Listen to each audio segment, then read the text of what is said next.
Vous êtes sur la Panafricaine Média 1, merci de nous rester fidèles, soyez les bienvenus dans cette émission spéciale axée sur le 25e anniversaire de l'accession au trône de Sa Majesté le roi Mohamed VI, que Dieu l'assiste.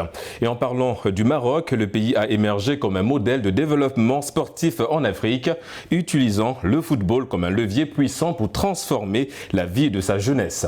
En investissant massivement dans des infrastructures sportives et en créant des académies de formation de haut niveau comme l'Académie Mohamed VI et en accueillant des équipes continentales, le royaume s'affirme comme un acteur majeur sur la scène sportive africaine et mondiale. Les récentes performances de Lions de l'Atlas lors de la Coupe du Monde ont non seulement renforcé la fierté nationale, mais ont également inspiré une nouvelle génération de jeunes talents sur le continent. Comment le royaume utilise le sport et plus particulièrement le football pour stimuler le développement socio-économique, promouvoir la cohésion sociale et projeter une image positive de l'Afrique sur la scène internationale. Et pour en parler, je reçois sur ce plateau M. Aliou Ogoloko, vous êtes consultant sportif. Merci d'avoir répondu à l'invitation de Média. Merci pour l'invitation aussi, Régis, et bonjour à tous les téléspectateurs de votre chaîne de télé. Et en face de vous, Monsieur Talafal, vous êtes directeur de la communication du marketing de Génération Foot. Merci d'avoir répondu à l'invitation de Média. Merci pour l'invitation et je dis bonjour aux téléspectateurs de Medi TV. Nous allons tout de suite démarrer. Je démarre avec vous, mon cher Goloko. On parlait justement du Maroc comme un modèle aujourd'hui dans le domaine du sport. Quelle analyse faites-vous déjà de l'évolution du football marocain d'hier à nos jours ? Écoutez, le Maroc est une des plus grandes nations de football sur le continent, pour ne pas dire la plus grande nation. Vous l'avez tantôt dit dans votre propos introductif. La récente performance des Lions de l'Atlas, qui ont été la première sélection africaine à atteindre les demi-finales d'une Coupe du Monde, en est l'exemple le plus parfait. Mais cette performance a peut-être relégué celle de leurs devanciers, ce que beaucoup de gens ne rappellent pas souvent. Le Maroc, en réalité, est également le premier pays africain à jouer un deuxième tour de Coupe du Monde. C'était en 1986, lors de la Coupe du Monde 86 au Mexique. Le Maroc avait terminé premier de son groupe à l'époque, où il y avait également le Portugal dans son groupe. Donc c'est pour vous dire que le football marocain a déjà, en tout cas au niveau international, beaucoup souvent bien représenter le continent. Ça, c'est le premier aspect. Le deuxième, c'est au niveau des clubs.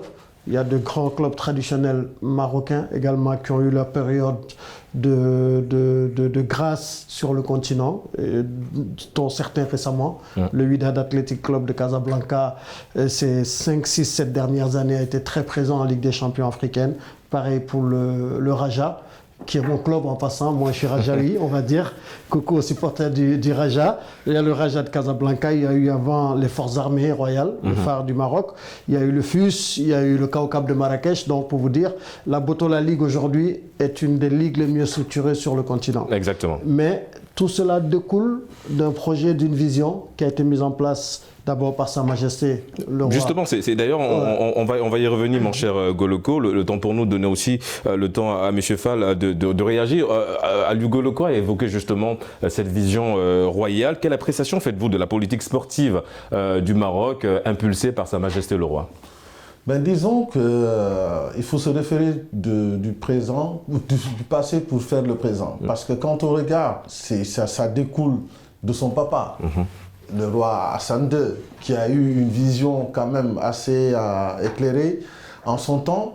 Et donc, c'est aujourd'hui un héritage. Donc, il n'a fait que continuer ce que Feu Hassan II avait fait. Aujourd'hui, on a vu dans le passé, le Maroc a souvent réussi dans les grandes compétitions internationales. Et donc, ce n'est pas surprenant aujourd'hui de voir que c'est devenu un levier de développement pour le continent, même en l'état. Et aujourd'hui, quand on regarde ces résultats, c'est parce qu'ils ont su investir. Et le roi aussi s'y est mis. Parce que quand il y a une volonté politique de pouvoir développer le sport dans son pays, je pense qu'en y mettant des moyens, on peut espérer au moins avoir des résultats. Et c'est ce qui est fait aujourd'hui. Donc, ce n'est pas surprenant aujourd'hui pour moi de voir les résultats du foot marocain, parce que jusqu'à preuve du contraire, aujourd'hui, rarement aujourd'hui, on voit des joueurs s'expatrier en Europe ou ailleurs. Exactement. Parce qu'ils sont mis dans d'excellentes conditions. Les stades sont remplis, les joueurs sont bien payés, et il y a un bon suivi sur le plan médical, sur le plan mental. Toutes les conditions sont réunies vraiment pour faire un beau football. Et donc, à partir de là, je pense que si tous les ingrédients sont réunis, on peut se permettre au moins de rêver. Et le rêve, on l'a vécu nous tous, quand on a vu le Maroc rencontrer de grandes nations du football et aller jusqu'en demi-finale de la Coupe du Monde. Ouais. Et donc, ce n'est pas donné. C'est le fruit du travail. Aujourd'hui, les gens, quand ils arrivent au Maroc, quand ils vont à l'Académie des Forces armées royales, chacun se dit, effectivement, c'est normal que ça puisse se faire là-bas. Et quand on a des problèmes aujourd'hui pour l'organisation de certaines grandes compétitions en Afrique, on se retourne vers le Maroc. Parce qu'on se dit, il y a tout est prêt. Et à partir de là, donc c'est normal aujourd'hui, par rapport à tout ce qui se fait dans le monde de meilleur, qu'on puisse le retrouver au Maroc. Justement, mon cher Goloko, quel impact, parce que M. Talla a souligné évidemment des axes très importants, quel impact aujourd'hui ces initiatives ont-elles sur le développement du football africain, hein, particulièrement chez les jeunes, les initiatives aujourd'hui prises par le Royaume? Écoutez, l'impact, il faut aller la chercher plutôt sur l'élan de solidarité que le Maroc affiche vis-à-vis de beaucoup de pays africains, parce que ces 2 dernières années, il y a eu une réglementation beaucoup plus dure sur les infrastructures en Afrique et beaucoup de pays se sont retrouvés avec des stades non homologués. Et pour cela, ils étaient dans l'obligation d'aller recevoir au Maroc sur les différents stades. Parce qu'effectivement, au Maroc, vous avez dans toutes les provinces quasiment, dans toutes les régions ou toutes les wilayas, des terrains qui sont homologués aux normes internationales. Ça s'explique aussi par un long processus de candidature du Maroc depuis plusieurs années sur les différentes Coupes du Monde. Donc l'impératif d'infrastructure a déjà été résolu depuis belle lurette. Et je le dis souvent d'ailleurs à ceux qui se plaignent sur le calendrier sportif africain, de la CAF en tout cas, que le Maroc devient du coup une chance pour nous. D'habitude, il y avait des retards de livraison de travaux dans certains pays. Exactement. Avec le Maroc, il se trouvait que toutes les infrastructures sont déjà prêtes. Si demain on devait jouer la CAN demain, le Maroc a toutes les infrastructures qu'il faut pour le faire. Mais tout cela, je le disais tantôt, découle d'une vision. Il faut d'abord avoir la vision, ensuite la volonté politique de mettre les moyens qui s'y a cela, et choisir, faire un bon casting pour choisir les dirigeants qui vont mener cela. Et sur le plan du football, ça se voit avec la présence à la tête de la Fédération royale marocaine de football de M. Fouzi Lerja, qui depuis qu'il est là, a amené un nouveau type de leadership africain dans la gouvernance du football. Et il est marocain. Et il a pu assurer un vrai élan de solidarité vis-à-vis des autres fédérations nationales de football en Afrique. Et c'est ce qui fait que du coup le Maroc devient un passage obligé, pour ne pas dire un pays incontournable dans l'échiquier africain, voire panafricain ou mondial du football. Je veux juste ajouter une chose, c'est-à-dire qu'aujourd'hui quand tu vois les clubs marocains, ils sont dotés d'une subvention d'1 million d'euros par club. Et en plus de 2 bus, plus un stade. Et donc, à partir de cela, il est difficile de pouvoir rivaliser avec un club marocain. Exactement. Parce que cette subvention-là qui tombe tous les ans, et en plus de ça, tu as 2 bus qui sont à ta disposition et tu as un stade de dernière génération. Et donc, à partir de là, il est facile quand même de pouvoir, si vraiment on s'y met, on peut avoir des résultats positifs à long terme. On a parlé tout à l'heure de l'académie de foot Mohamed VI. Cette académie également, rappelons que sur les 23 héros, on va le dire ainsi, du mondial, il y a 4 qui sont sortis de ce centre de formation. Vous êtes également chargé de la communication d'un centre de formation, en l'occurrence Génération Foot. Comment aujourd'hui, quelle appréciation et analyse faites-vous déjà de ce centre de formation Mohamed VI et comment, on va dire, un petit peu s'en inspirer? Ben écoutez, moi, je n'ai pas eu la chance de visiter cette académie, mais je connais des gens qui y ont travaillé. En l'occurrence, Pape Boubacar Gadiaga, que je salue au passage, donc, et qui va rentrer au Sénégal. Mais ceux qui ont eu la chance d'aller là-bas peuvent te dire aujourd'hui quand même que ce n'est pas surprenant de pouvoir sortir des joueurs talentueux. Même si aujourd'hui l'Afrique bénéficie dans son ensemble de joueurs expatriés, mais il y a des joueurs locaux qu'on peut sortir à partir de cette académie-là, parce que ça devient une référence. Parce que quand on rencontre certaines équipes marocaines, on voit vite quand même qu'il y a du travail qui est fait à la base. Et quand le joueur maîtrise les fondamentaux, parce que être dans cette équipe marocaine qui a participé à la Coupe du Monde n'est pas donné à n'importe qui. Parce qu'il y a des joueurs de classe mondiale qui jouent dans les clubs européens et qui compétissent régulièrement. Et quand on a la chance de pouvoir évoluer dans cette équipe-là, sortir d'une académie qui est aujourd'hui basée au Maroc, on peut se dire quand même qu'il y a eu du travail qui a été fait. Parce que le foot, c'est quoi? C'est de pouvoir maîtriser les fondamentaux à bas âge. Et quand on le maîtrise, à partir de là, il est facile de pouvoir dérouler un jeu. Et le garçon, il comprend vite et il réagit vite. Quand on en a 4, on peut se dire, si on continue ce travail-là, demain, on pourra au moins sortir 5, 6, voire 7, toute une équipe. Mais c'est d'avoir déjà une volonté de pouvoir se projeter vers l'avenir.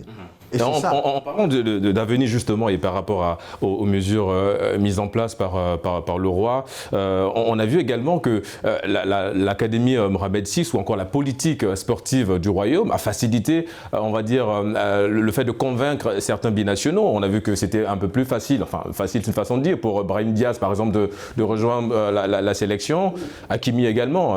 Ce travail-là aussi, ça donne évidemment un côté fier pour les Marocains de rejoindre l'équipe nationale. Tout à fait. Moi, j'ai eu l'honneur et le privilège de visiter plusieurs fois cette académie avec des activités organisées par la Fédération marocaine de football.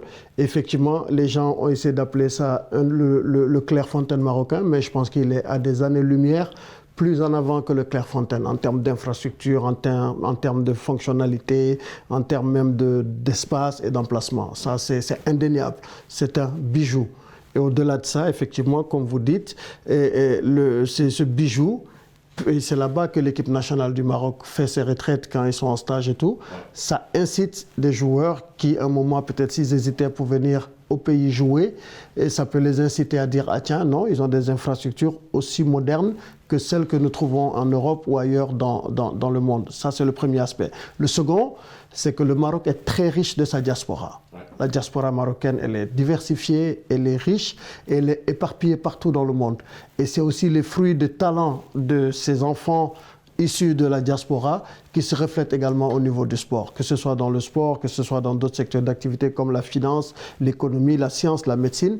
Vous avez des Marocains issus de la diaspora et qui font aujourd'hui la fierté du royaume et qui s'investissent à fond parce que leurs parents ont pu leur inculquer également des valeurs qui les ont rattachés directement au Maroc. C'est ce qui explique la vague de tous ces joueurs-là, que ce soit Bono, Hakimi, Ziyech et tout cela, Amrabat, qui aujourd'hui défendent les couleurs du Maroc. Mais avant eux, il y a eu leurs dévanciers qui, eux, avaient été formés au pays, mais qui étaient d'aussi bons joueurs et qui avaient fait carrière à l'international.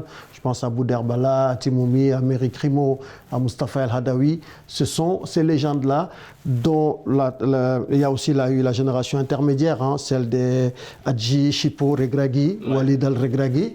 Toutes ces générations-là, il y avait et des binationaux, des gens issus de la diaspora, mais également certains qui ont joué au pays, qui ont fait leur classe au pays, comme Nourdine Naïbet avant de partir en Europe, et qui après sont venus défendre les couleurs du royaume.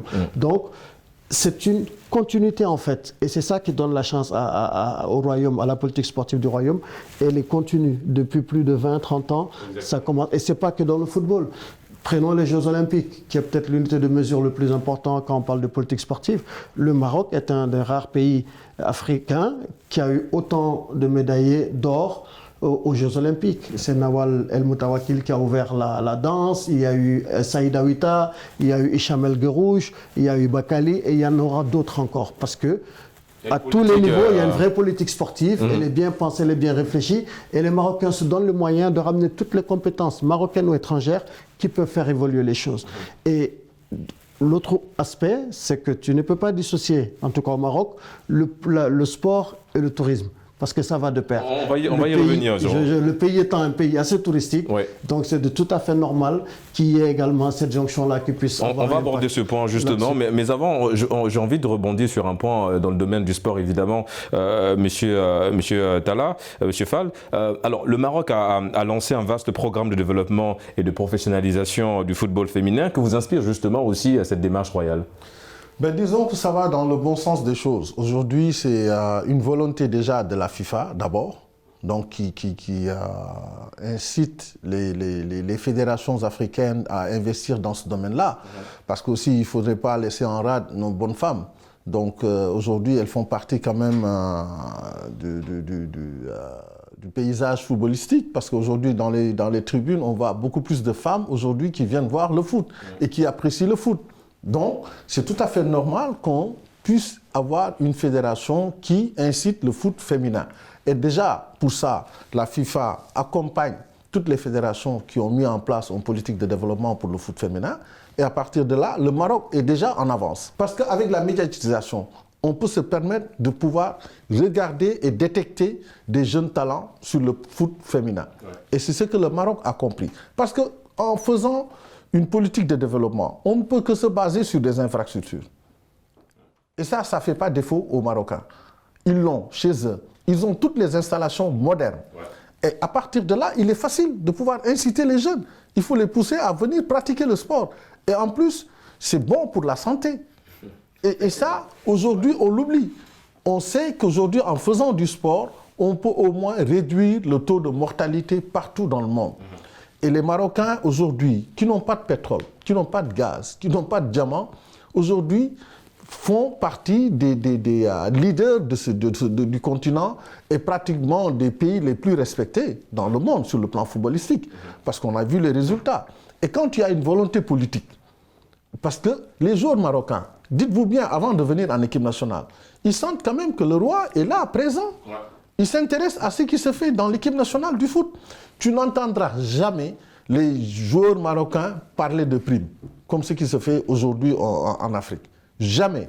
D'installation sportive, non. Maintenant, tout le monde prend référence au Maroc. Quand on parle de quelque chose, on dit « Ah, va voir les Marocains parce qu'eux, aujourd'hui, franchement, ils sont... » Il y a du concret sur place. Et donc, en alliant les deux, quand il y a une volonté politique, quand il y a l'envie, la détermination des joueurs, ben, ça pousse à exceller. En parlant d'exceller, mon cher Goloko, alors depuis 1988, le Royaume n'a plus organisé la CAN. Il a manqué un peu pour la première Coupe du Monde de la FIFA organisée en Afrique, qui lui a été attribuée, ça a été attribué en 2010. Et évidemment, donc le Maroc va accueillir la Coupe d'Afrique des Nations 2025. Quelles sont les attentes et les objectifs du Maroc en tant que pays hôte, tant sur le plan sportif que sur le plan économique et touristique, comme vous l'avez souligné? Je pense celle de 2025, c'est celle de la consécration et celle de la confirmation. Cette génération qui a brillé à la Coupe du Monde sera peut-être à l'une de ses avant-dernières grandes compétitions, parce que je pense que la dernière pour la plupart d'entre eux sera la Coupe du Monde 2026. Donc ils ont cette CAN 2025 pour montrer que leur place de numéro 1 africain actuellement au classement FIFA n'est pas une place usurpée. Il va falloir oublier aussi la prestation de la CAN en Côte d'Ivoire. De toute façon, ils ne sont pas les clubs, et c'est à l'instar de tous les clubs de sélection maghrébine. Quand la CAN se joue en Afrique subsaharienne, ils sont rarement performants, à l'exception de l'Égypte, qu'on peut bien classer aussi bien dans le Maghreb comme dans le Moyen-Orient. Donc, à l'exception de l'Égypte, c'est assez compliqué pour les pays maghrébins. Mais quand ils jouent à domicile, souvent ils sont imprenables et imbattables.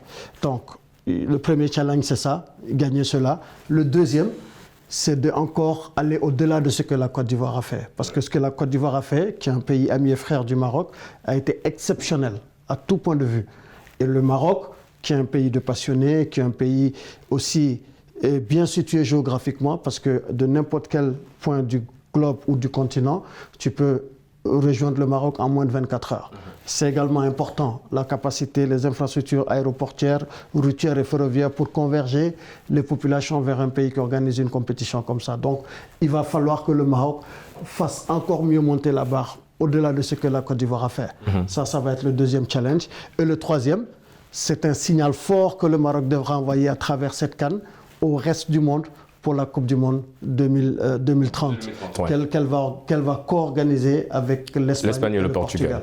Exactement. Et comment, M. Fall, comment aujourd'hui les investissements bénéficieront-ils à long terme au développement justement des infrastructures du Maroc? On parle évidemment des investissements tirés de cette Coupe d'Afrique 2025. Le Maroc ne peut qu'en bénéficier au niveau des clubs, parce que ce sont les clubs qui vont en bénéficier après. Donc l'équipe nationale joue des grandes compétitions, mais aujourd'hui on sent que le Maroc est présent partout dans toutes les grandes compétitions, et ça de manière régulière. Donc ce n'est pas surprenant, Parce que tout à l'heure, Alioune a cité le WAC, machin, tous ces grands clubs-là. Mais Berkane, aujourd'hui, est une équipe qui joue régulièrement. Régulièrement. Et pourtant, on ne connaissait pas Berkane. Ouais. Et aujourd'hui, depuis 10 ans, ils sont réguliers sur la scène africaine. Et ça, c'est par rapport aussi à la vision du président, Legja. Lui qui était à la barre. Donc, il a eu cette ambition-là de faire de Berkane un grand club. Aujourd'hui, qui peut rivaliser avec le WAC, avec les forces armées royales et tant d'autres. Maintenant, ça, c'est une volonté. Et qu'est-ce qui va en bénéficier le plus? Ce sont les clubs, les jeunes. Et c'est l'avenir. Donc, la jeunesse, il va falloir l'occuper. Ce qu'on ne sait pas faire aujourd'hui en Afrique. La jeunesse, il faut s'en occuper. Et s'occuper, c'est quoi? Les jeunes sont passionnés de foot. Ils ont des terrains, ils ont des aires de jeu, donc, mais ils vont aller pratiquer du sport. Et ils vont se former, et donc le Maroc a investi sur l'éducation et la formation. Donc tout le monde voit. On ne peut pas aujourd'hui régner cet investissement-là ou dire que non, machin. Non, on ne peut qu'apprécier et dire que vraiment le Maroc est devenu un leader sur le continent en termes d'investissement, de développement. Aujourd'hui, c'est une référence. Par rapport à toutes les compétitions qu'on a eu du mal à organiser, le Maroc a eu à prendre sa part pour régler un problème. Ouais. En termes d'infrastructures hôtelières, routières, ferroviaires, aéroportuaires et même sur le plan de la formation. Parce qu'aujourd'hui, il y a beaucoup de séminaires de formation qui sont organisés au Maroc. Et donc, c'est une fierté de dire aujourd'hui que le Maroc est devenu un leader sur le continent africain. La vision royale, mon cher Aliou Goloko, vous l'avez souligné, hein, le Maroc sur le plan infrastructurel, et on m'a dit le Maroc, le pays est prêt. Il y a près de 6 stades qui sont homologués aux normes de la FIFA et de la CAF. Une victoire aussi là pour le Maroc? Oui, je vous l'ai dit au début de l'émission que sur la question infrastructurelle, elle a été réglée, mais depuis Mathusalem, par les Marocains. Et aujourd'hui, je vous ai dit, dans n'importe quelle partie du Maroc où vous allez, moi j'ai été voir un match à Laayoune, en plein désert, où il y avait un stade homologué aux normes internationales avec les légendes africaines et les légendes marocaines du football, que ce soit à Laayoune, que ce soit à Oujda, à Berkane, à Gadir, à Salé, à Ifrane, à Essaoura, partout au Maroc, on joue au football. Et vous avez des terrains, des infrastructures de très très bonne qualité et de dernière génération. Ça, c'est le premier aspect. La deuxième, c'est un peuple passionné de sport. C'est un vrai peuple de sport. Bon, le football est aujourd'hui celui qui occupe le haut du tableau, mais à un moment donné, c'était l'athlétisme. À un moment donné, après, c'était la boxe. Il y a eu les autres sports collectifs, le handball, le volley, le basketball, les arts martiaux. Le Maroc est un vrai royaume de sport. Et c'est ce qui aussi a incité le roi, dans sa vision globale et dans sa politique de jeunesse, d'intégrer cette dimension-là, sachant que sport et jeunesse riment ensemble. Et c'est la raison pour laquelle, et aussi, il ne s'est pas trompé sur le casting. Il a choisi les personnes à qui il fallait confier la conduite de la politique sportive du pays. Et le résultat, il est là. Le résultat, il est là, en fait, mon cher Fall. Nous arrivons au terme de cette émission. Ça allait très vite. Peut-être un mot à l'endroit du peuple marocain à l'occasion de ce 25e anniversaire de l'accession au trône de Sa Majesté le Roi Mohamed VI. Disons que moi, je suis un Sénégalais qui aime bien le Maroc. J'ai eu la chance d'aller souvent là-bas, et j'ai eu la chance aussi d'avoir vécu avec des Marocains à Paris, à l'époque, quand j'étais étudiant. Et on avait gardé de très bonnes relations, et jusqu'à maintenant. Et donc, c'est des gens avec qui je continue à échanger. Et c'est un pays à visiter, parce qu'il y a du tout. Ouais. Honnêtement, quand tu arrives là-bas, tu es bluffé, tu te dis, mais je me vois où là? Je suis toujours quand même en Afrique. Et ça fait un baume au cœur. Et ça, je pense quand même qu'ils leur doivent à leurs dirigeants, à leurs leaders et aux rois, donc qui se sont succédés sur le trône. Et ce n'est pas surprenant aujourd'hui que le Maroc, même sur le plan économique, occupe une place très importante en Afrique. Ouais. Donc au niveau des banques, au niveau des assurances, et donc sur le plan sportif. Donc ça fait un tout. Et les Marocains peuvent être fiers de ce qu'ils ont chez eux. Évidemment. Ils peuvent être fiers. Aliou, en quelques mots avant de clore cette émission. Au-delà de tout, réaffirmer cette élan de solidarité qui a toujours animé le Maroc vis-à-vis du continent. Le Maroc a toujours répondu présent. Le Maroc a toujours été là quand il y a eu des grands défis qui ont interpellé le continent. Et ils ont souvent pris le lead. Et ça, c'est très important. C'est la raison pour laquelle c'est un pays sur lequel compte le continent. C'est un pays qui a déjà valu beaucoup de satisfaction au continent et à ses fils. Il faut juste leur demander d'être encore plus là pour le continent et de faire de cette Coupe du Monde qu'elle va organiser en 2030 une vraie Coupe du Monde africaine. Parce que c'est l'Afrique tout entière, les 53 pays qui vont se réunir ensemble et donner de la force au Maroc pour qu'elle organise non seulement la plus belle CAN, mieux que celle de la Côte d'Ivoire, mais également certainement la plus belle Coupe du Monde jamais organisée.